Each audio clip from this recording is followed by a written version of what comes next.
Hey folks, Bruce with doing this video here. I'm here with Nikita DeBarge. She's the coordinator of the Manasseh project here at Wedgewood Christian Services, and she's going to tell us a little bit about sex trafficking. Nikita, thanks for joining us. No problem. Thank you for having me. So Nikita, what is the Manasseh project? So the Manasseh project is a unique opportunity to empower the community to act as it relates to human trafficking. So it's a two-part program. Wedgewood Christian Services is the big organization, and the Manasseh is the outreach under that. So we have a trauma recovery center with young ladies who have been sexually exploited or have high risk of sexual concern that could lead to trafficking. And then we also have, my job as the coordinators, to go into the community and educate, train, and do different awareness events and awareness pieces to help the community understand that this is an issue that is here in the United States, is here in Kent County, and pretty much anywhere there are vulnerable people. And so that's our goal, is to empower the people of West Michigan and surrounding areas to understand what's actually happening here. And we do that through collaboration with other organizations, through our, like I said, Trauma Recovery Center, advocating for different policy and different things like that to support the young women and young men who are being exploited. Okay, that's great. And if you could tell us, what is, on a very practical level, what is sex trafficking? So sex trafficking is someone recruiting another person, transporting them, harboring them with the goal of exploiting them sexually. So you can have sexual exploitation, which is, for example, you have a person who runs away from home or gets kicked out of their home, and someone tells them they can stay with them if they do some type of sexual act. That would be exploitation, because they're providing something for them, whether it's food, shelter, a need. They're providing a need for them, but they're making them do some type of sexual act in order to get that need met. The other part of that is commercial sexual exploitation, which would be human trafficking, and that's when they are exploiting them, and someone is paying that person for the sex act. And so it's like that. In that scenario, the kid runs away, and then the person says, yes, you can stay here, but you have to have sex with my friend, and then that person gets paid for that sex act. Okay. That would be human trafficking. So there's a difference between sexual exploitation and commercial sexual exploitation. Okay, because a lot of us, it seems like, the picture I've included, have gotten the picture that it's someone coming along in your car, kidnapping a kid, take them to another country, and sell them as sex slave. Is that the norm? So there's under human trafficking is the big issue. Okay. And then you have sex trafficking, and then you have labor trafficking.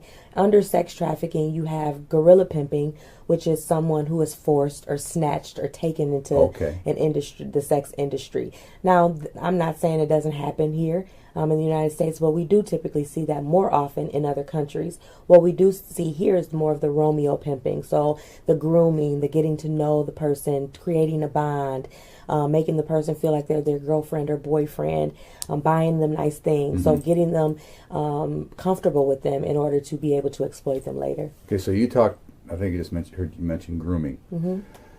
Tell us a little bit about grooming and how that works. If you could just walk us through that. Yeah, so a lot of times so we work with youth. The girls in our program are anywhere between 12 and 18, and when I go into high schools, I'm talking to students about, getting on social media, putting all this information on social media when they're vulnerable, or things they like or wish they had. And so maybe someone gets in their inbox and says to them, how can I help you? Or you're too smart, or you're too pretty to be having such a bad time or a bad day. Let's go hang out. So they kind of befriend them. They get to know them, and a lot of times they've watched their social media, so they know the things that they enjoy, they know the things that they don't like, and so they use that to their advantage to get them to feel familiar with that person.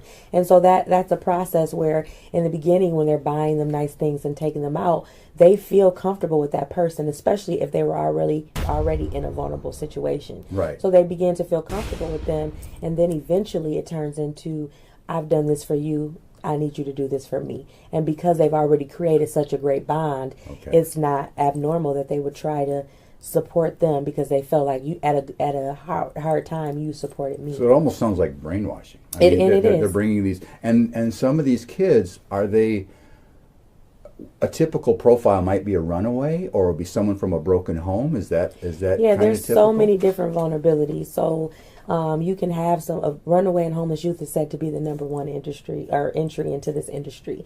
For obvious reasons. You don't have something and someone offers you something else that's better than what you have, you probably will take it. If you don't have a place to sleep, or you don't have food, and you don't have water, someone saying, I'll help you do this if you come with me or whatever, you'll probably take that deal.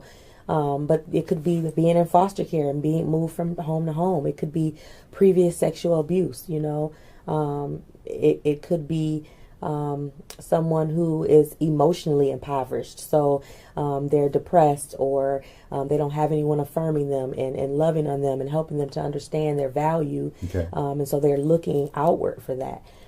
It could be anything from not having, like I said, financial poverty is another aspect of that. So there's so many different vulnerabilities that would create that open space for someone to target a victim. Wow. Okay, so I'm asking, say, what kind of warning signs do we look for?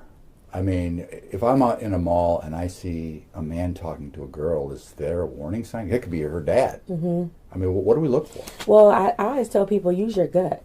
When you see something, you typically know when it's not right. You can tell with a father-daughter relationship if there's any inappropriate look or any inappropriate touch, or it seems something just seems unnatural about a relationship. That could be a sign that there may be something going on, or someone that's being very demanding or very controlling. Mm-hmm. Now, of course, parents might have that effect on people when if they're chastising their children or whatever, and people see that they may. But there's something different about when you see something and it just seems inappropriate, and I think your gut will usually tell you when something isn't right. Or, you might notice that she's dressed inappropriately, but if she was with an older man, she's probably not going to be dressed inappropriately like that with her father, right. Or, someone, every kind of being followed, that person is following up behind them, talking for them, those types of things. Maybe being physically aggressive, or using facial expressions that would intimidate the other person. And some fear, and maybe they're not using eye contact, and they're just kind of looking down and not showing any connection with that person per se, I guess you could say. So those are some things that you just might notice about that. What can we do to protect our kids, to keep them smart? Yeah. So for one, be present. A lot of times as parents, we get so busy and caught up in different things that we forget that we need to be present in our kids' lives to know what they're doing, not just giving them a computer or a cell phone and allowing them to go do whatever they want and use all different types of social media sites and not monitor them, or not know, like, you're going to your bedroom, you're locking your door, you're in there for hours, and I don't know what you're doing on social media or who you're talking to. Know your kids' friends. I think we've gotten into an age where it's like, oh, I'm hanging out with so-and-so, and you don't know their parents, you don't know anything about them. Invite them to come to your home, invite them to get to know them, and that's, I know that's something we used to do, and we don't tend to do that anymore. Educate them on what's actually happening. Like, I know we don't want to talk to our kids about this because we don't want to feel like we're exposing them to something. But the reality is that the media is exposing them. The kids that they hang around at school know things that your child may not know, but they will learn from that person. So if you're educating them and talking through different things, then someone else can tell them something, but they're already prepared because they know that their parents have talked to them about different things, and talk to them about sexuality and those hard conversations. And if you can't talk to your kids about it, have someone who you trust to talk to about it. And that's where we have to get out of our own way, because we want to be the one that teaches our kids everything, but we just sometimes we can't. And I talk to kids all the time, but having a conversation with my own kids about sexual encounters and different things like that is a little more difficult. And so, but I am understanding of that, and I have people who I care about, who I know if I couldn't do it that they would. Making sure that you are connecting them with positive adults, so you have a circle of influence, people who can empower them and pour into them and just show them love. I think that's a huge part of preventing that, because the media has a huge influence on our kids. And if the more they see, the more they hear, they're bombarded with so many different messages about what relationships look like. And so we have to talk to them about what a healthy relationship looks like. Because if we're waiting on the TV or music to do that, we're lost.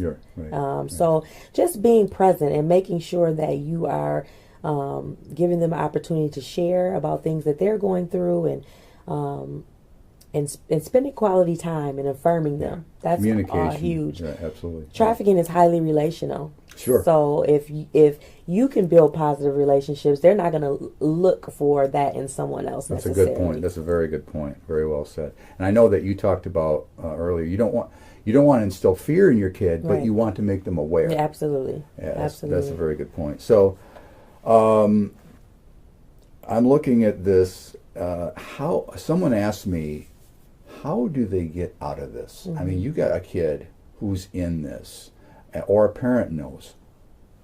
Speak to the kid that needs to get out of this thing and wants to get out of it. Yeah, it could be, trafficking has so many different dynamics to it, but for someone who's in a situation, when you see a person, an adult or someone, be okay with asking for help. I know fear can keep you in a situation that you wouldn't want to be in. You're worried about how they may hurt somebody that you care about. You're worried about if they may hurt you. But if you see an adult, if you're in a situation where you see an adult or you see multiple adults, yell for help. Because there's 9 times out of 10 that there's somebody that's going to advocate for you, that's going to fight for you. But sometimes in their mind, they're thinking, if I say something, he or she is going to hurt me. And the reality is that if you are in a place where there are other people, someone will help you. Someone will, and so that will be a situation like that. But if it's familial trafficking, where their parents are exploiting them, when you are at school or when you talk to someone and let them know what's happening. I know that that's a difficult thing, especially when you've had traumatic experiences.